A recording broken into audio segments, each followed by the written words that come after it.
好，我们今天要持续关心到的是，伊朗又发动了新一波的攻势，这次出动的是无人机、火箭弹狂轰，尤其是在美国驻伊拉克的使馆被大火给吞没了。3个火线话题，等一下我们请来宾来特别帮我们做解答的。首先，我们今天来关心的是伊朗轰炸驻美这边的一个大使馆，美国的大使馆，甚至呢，他已经说了，他要锁定接下来美国的15家企业，知名企业包括了波音、微软、亚马逊都在名单当中。川普说了，他已经摧毁伊朗的武力。这一场战争到底谁才掌握主动权？现在大家在关注。那美国在中东的霸权会不会被挑战呢？第二件事情，今天我们会来关心到的是，伊朗这一位是他的国安首长拉尼贾尼，在这个时候身亡了。要知道拉尼贾尼他其实是一个务实派的高层，过去曾经多次的协助美国跟伊朗之间的这个谈判。那么如果他现在他已经确定身亡了，那接下来如果说伊朗的军方接手，会不会报复行动比以往更激烈？尤其是没有了这一位谈判的大将呢？那美以是否将陷入无止境的战争当中？这是第二件事情，我们今天要来做关心。最后我们也来关心以色列，他斩断了这个谈判的窗口。刚刚讲的拉尼贾尼，那川普也说他也不认识其他的伊朗高层啊。那接下来的谈判到底要怎么办呢？今天就这些议题，我们会一起来做关注。来看到伊朗的这一波最新一波的攻击，火力持续的就是巴格达的美国大使馆了，出动的是这个伊朗的无人机跟它的火箭弹。虽然我们看到第一时间防空系统是立刻有把这一些无人机、火箭弹等等的给拦截下来，但是这一架坠毁的无人机还是在大使馆坠落并且爆炸，当地立刻引发了大火。伊朗外长直接做了一个示警，他说我们不会要求停火，而这场战争必须以一种不会再次重演的方式结束。伊朗革命卫队更喊出了接下来这个攻势还会持续，瞄准的就是美国15家的相关企业了，包括目标在阿拉伯大公国跟约旦这边，要这些民众，如果你现在在这个位置上，你赶紧撤离吧，因为未来几个小时我们就会来做打击了。15家企业，包括刚刚特别提到的波音、微软、甲骨文之外，还包括了艾克森美孚、洛克希德马丁、亚马逊等等周边的国家，现在通通响起了警报。节目一开始要特别请教委员怎么看了？川普说已经摧毁了伊朗的武力，不过伊朗现在可以看得出来，它的这个攻击持续的在扩大当中，还扩及到许多美国的知名企业，它的目标到底是什么？接下来是否改变了美国跟以色列在中东的霸权地位？委员怎么看？对，川普每一次讲话的时候啊，就会让大家觉得说，他是不是跟我们活在同一个宇宙，还是他活在了另外一个属于他自己的多元的平行宇宙里哦？那么，川普很早就讲，美国已经取得胜利了。那取得胜利，你现在还留在那里干嘛呢？就应该班师回朝啦。川普很早就讲，伊朗已经被打趴了，伊朗没有海军，伊朗没有空军，伊朗的领导层都被猎杀完毕，伊朗已经完蛋了。可是伊朗到现在还可以攻击他巴格达的这个美国大使馆呢，就这代表什么？这代表一个现代的这个不对称的战争正在成型了。这一点孝伟哥是专家了。你会去发现说，伊朗对我海军可能不行了，被你歼灭了，我空军也被你制空权也没拿下来，但是我有导弹呢，我有无人机，我一样可以用这样的方式来重创你所有的这个军事据点哦。所以现在显然看起来，伊朗并没有在实际上的兵力上受到太大的影响，因为说实话，伊朗的空军本来就不强，伊朗的海军也不怎么样，所以呢有跟没有呢差别不大。可是伊朗真正最致命的是它的无人机跟它的导弹哦。那么你说现在伊朗的目的是什么？大家想一下，如果你是伊朗，伊朗做了多么惨痛的牺牲啊！伊朗从哈米尼以下所有的这个领导人一个一个被猎杀。然后呢，伊朗的城市，这个像德黑兰，像几个大城市被轰炸，死掉了多少无辜的民众？如果你今天是伊朗的人民，你甘心这场战争就此结束吗？说明天结束了之后，大家就船过水无痕，当作没这回事了，然后我们的人都白死了，然后我们的城市被白炸了吗？对伊朗来讲，他准备了20年、30年，他要的绝对不是这个，他要的是我说过，就毕其功于一役，一次解决在中东对伊朗所有的压力跟威胁。所以对他来讲，他要做的最重要的事是什么？就是把美国的势力推出去啊！他要想尽各种办法把美国的势力推出去，不管是你的军事基地、你的盟邦的关系，现在甚至扩大到了美国的企业。那这些东西都是一样的，就我要让你美国的势力退出中东。你美国的势力只要能够被退出中东，那么当然事实上，伊朗在中东相对来说，这个跟以色列之间就不会如此的这个实力悬殊跟不对称了。那么。但是当然，他除了做这件事情之外，他在做另外一件事情，他想办法削弱美国的国力。所以我一直说这一场战争对美国来说就是一个绞肉机嘛。他绞了美国的这个人力，绞了美国的财力，绞了美国的军力，通通绞死在这里。现在伊朗去攻击的这些企业里，我特别看了一下哦，甲骨文、微软、Amazon 这3家都是在中东做运算中心的美国的 AI 的重大的公司布局。美国在过去这段时间，其实美国的 AI 的这个企业开始跟中东的资金结合，所以在中东进行了很大规模的这个运算中心的布局。所以他连这一点他都没有放过，都算在他的剧本里头了。他要做的是什么？就是我削弱你美国的国力，在这场战争之后，我让你美国的国力不再像以前可以在这个全球指手画脚，然后在中东对我造成威胁。所以我会认为说，如果美国期待说这个伊朗现在就跟他求和，然后人跟他谈判，当作没这回事了。这当然是川普最理想的剧本，但是川普可能在做梦了，因为伊朗付出了这么惨痛的代价。如果今天你是伊朗的人民，你家的亲人、你家周遭的朋友都在这场战火当中付出了代价的时候，你会要什么？你会要美国跟以色列 pay back， 你会让美国跟以色列要被彻底的打趴，你可能才会吞下这口气。所以这场战争要期待伊朗去片面求和，我认为是完全不可能的。而美国要做的就是要改变。这个伊朗要做的就是改变美国在中东的霸主地位了。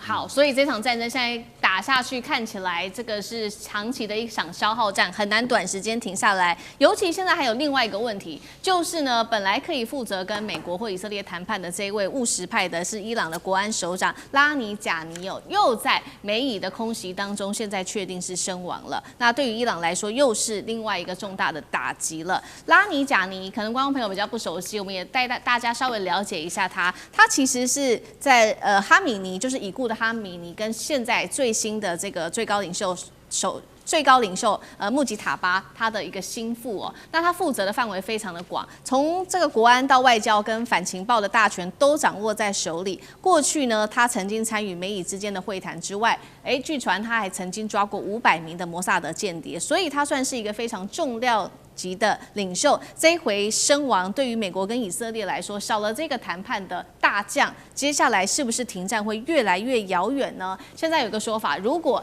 更强硬的军方接手，对于美国跟以色列的攻击会更加剧烈吗？干哥怎么看？拉里贾尼他的这个地位跟他的背景就是一个什么？就是一个他可以跟对外去苟合、沟通、联络的一个角色。他是出色的外交官。所以为什么哈米尼很器重他？他不但能够谈，而且最重要的是什么？他是一个保守派，但是他是可以跟你去 talk 的保守派。他没有那么死铁板一块。你了解我意思吗？就是说，他虽然也是最标准的穆斯林他也是最标准的什叶派，可是因为他受过西方的这个教育跟学问，所以说他是可以谈的。现在你都把他给斩首了，你知道？在德国有个非常重要的机构，叫做国际安全以及伊斯兰的那个研究机构的专家他就讲，他说：“我真的不知道以色列你这样做的原因是什么？因为你明明知道，你把一层除掉之后，去接替他们的下一层，一定会更强硬、更死硬派。那你把这一层唯一可谈的人都打光了，剩下的有谁呢？”他还特别叙述，他说：“你知道穆吉塔巴当时刚好走出花园，结果那个房子就中弹了，而且那个房他就是哈米尼他家连续中了3颗飞弹，他刚好走出去，所以他也受伤了。有外传说他现在正在莫斯科接受这个治疗嘛，但这不能够证实就对了。那所以穆吉塔巴他其实老实讲一句，他人其实是安全的，可是他伤势怎么样，外界不知道。”但是为什么现在美国找不到真正的人可以谈？就是因为穆吉塔巴不想跟美国谈，这就是最大的问题。为什么？因为连这个我们跟你在谈判过程中，你们都可以杀了我爸，对不对？那现在其实老实讲，拉里贾尼就是唯一还可以跟你谈的人，结果这个人也被你干掉。那你现在你还剩下什么？难道你要跟革命卫队谈吗？你要跟 IRGC 谈吗？那不可能的嘛，那些都是死硬派嘛。所以这个专家他讲的非常有道理。他说，你现在把这些他叫阿奇兹，他说他研究伊朗问题，他本身他也是穆斯林，他研究中东问题30年，他讲的都是非常有道理。你现在都干掉了，那我们现在到底要跟谁谈呢？就等于是要你自己投降，不可能的啊！什叶派不会去投降的。所以我也是在想说，然后就伊朗的这些人都被杀害了之后，以色列说没有，我是在帮你清除你们这个政权将来还有这个不跟西方合作的这些障碍，统统把你排除掉。那你以为上来的人他就会跟西方合作吗？你为什么会这样想？就是尼坦雅胡为什么会这样想？川普为什么会这样想？其实我也想不通，因为你至少要留一个窗口，对不对？但是他现在连窗口全部都没了，那将来我们到底要跟谁谈？我们不知道。所以这件事情我觉得非常的严重，非常的重要。然后穆吉塔巴他什么时候他会发动最后一次的这个进攻？我觉得很快。为什么？因为等到他伤势好了以后，他不会就此而就说我就投降了，我就软弱了，好，川普，我们来谈吧。你觉得那是可能的剧本吗？我觉得完全不可能。接下来只会把美国拖进更深的那个泥淖之中。好，那同样的问题，孝伟哥又怎么看？对，而且其实这一件事情上面来讲，以色列在这个时候把这个那个拉米贾尼把他那个加以狙杀掉，其实我真的觉得很显然，以色列就是要这个跟你死磕到底。也就是说，对于以色列来说，我现在也根本不希望要跟那个伊朗有任何的和谈的机会，因为其实从以色列跟伊朗这样一个长期对峙的这样一个情况，因为从伊朗这个1979年那个宗教革命，然后嘞建立了这样一个神权统治的政权之后，其实就跟以色列完全是针锋相对。那对于以色列来说，他们这么多年跟伊朗这个政权打交道的结果，他们也清楚的认知到一件事：伊朗就是要消灭他们嘛。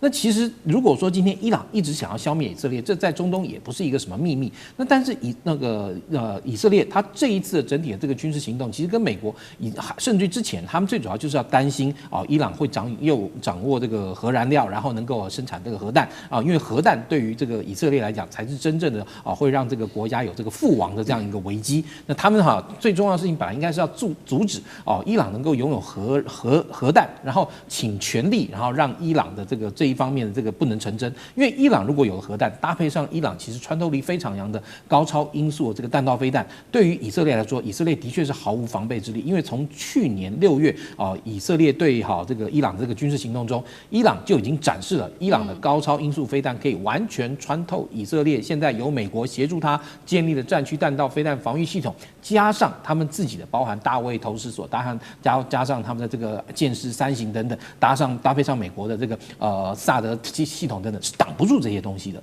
所以其实这更增加了这个以色列的这个生存的这个疑虑。所以对他们来讲，他们要做的就是一定要把这个伊朗的这个统治系统彻底消灭，而且要把他这个核子那个计划完全消灭。这对于以色列来说，他在生存上才比较有安心的这样的地方。所以你看他这次做，基本上来讲，他所做的一切都已经是不再考虑要跟任何的伊朗政府去做任何的这样一个这个沟通。他甚至于想要做的是把整个伊朗的这个统治阶层彻底毁掉以后，对不对？整个伊朗变成一团乱。因为其实我们看到，其实现在伊朗虽然说大家说他是什叶派，然后跟周边的逊尼派，对不对，并不合，但是大家也不要忘了，现在伊朗东边阿富汗那边有更好也有这个逊尼派里面最基本教义派。然后如果这个时候整个伊朗政权垮了，这个什叶派的控制力垮了，那这个时候如果这些极端的逊尼派从阿富汗向西溢出，然后甚至于经过了伊朗，再到了这个中东其他地区化，那其实反而会更给整个中东带来永无宁日。但是对于以色列来说，这对他来说是好事啊！你中东越乱，天下大乱，形势大好，对不对？所以对他来说，而且他这次好不容易说服了这个川普然后再这个跟着他一起动手。其实我们常说这个摇摆狗这个典故嘛，对不对？你说这次到底是狗尾巴摇狗，还是狗摇尾巴？这是看起来真的很明显是以色列这个尾巴完全摇动了美国这只狗。所以在这个情况下，那你说以色列这个时候会愿意轻易松手吗？然后他的这个总理会愿意轻易松手？绝对不可能，他绝对是要把整个伊朗搞烂，然后完全丧失这个甚至成为一个失败国家、失败政府，然后整个国家陷入动乱。然后不会再有能力去搞这个核的计划，然后不会再有能力去搞这个高超音速飞弹，这才符合以色列的国家安全利益。没错，而且这就是现在大家所看到的。美国现在想要抽身，为什么不容易？因为这次交战的三方，我刚才说过，伊朗不会善罢甘休。刚才孝伟哥已经分析过了嘛，以色列显然也要完成他的目标，打了个天长地久。所以既然三方里头有2方都无意在这个时候做任何的和谈或者是停战，美国现在要抽身哦，恐怕就不是一件这么容易的事情了。对，好，谢谢委员补充。那我们休息一下，马上回来。地缘政治、美中之争、战略价值、强权崛起、小国生存，现在与未来洞悉事件走向，掌握世界脉动，全球观点尽在环球大